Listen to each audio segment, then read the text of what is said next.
The shopkeeper mocked her poverty, but he didn't see the mountain man watching the town of Red Hollow sat under a hot, dusty sky. The wind moved slowly through the streets, carrying sand and dry leaves with it. Old wooden buildings stood tired and faded, as if they had seen too many hard days. People came and went, but no one paid much attention to anyone else. It was a town where only the strong were respected, and the weak were often ignored. Clara Whitfield walked carefully along the dirt road. Her steps were slow, not because she was weak, but because she was tired. Her boots were old and worn out, with small cracks along the sides.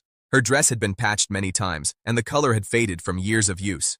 Still, she held her head up. She didn't want anyone to see her struggle. In her hand, she held a small cloth pouch. Inside it were a few coins, everything she had left. She stopped in front of Harlan's general store. It was the biggest store in town, with wide windows and a wooden sign that creaked softly in the wind. People said you could find anything there, if you had enough money. Clara took a deep breath and stepped inside. The store smelled of tobacco, leather, and dry food. Shelves were packed with goods: flour, sugar, beans, canned food, and tools. A few men stood near the corner, talking and laughing loudly. They glanced at Clara, then quickly looked away, as if she didn't matter. Behind the counter stood Mr. Harlan.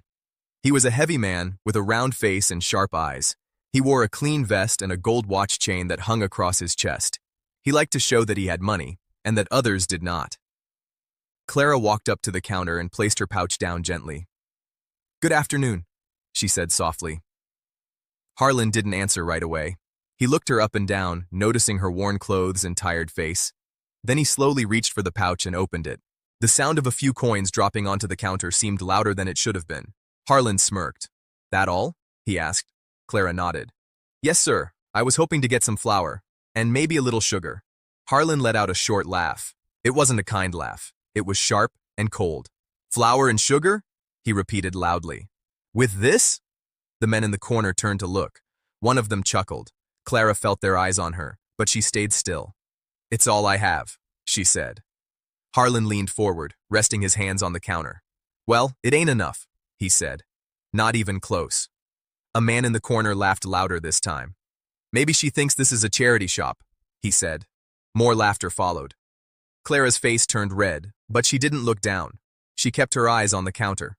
"I don't need much," she said quietly. "Just a little." Harlan shook his head, still smiling. "You don't get to choose a little when you got nothing," he said. "That's not how business works." He pushed the coins back toward her, the metal scraping across the wood. "Take your money and move along," he added. "You're wasting my time." Clara slowly picked up the coins. Her hands were steady, but inside she felt something break. Not loud, not sudden, just a quiet crack in her heart. "I understand," she said. But Harlan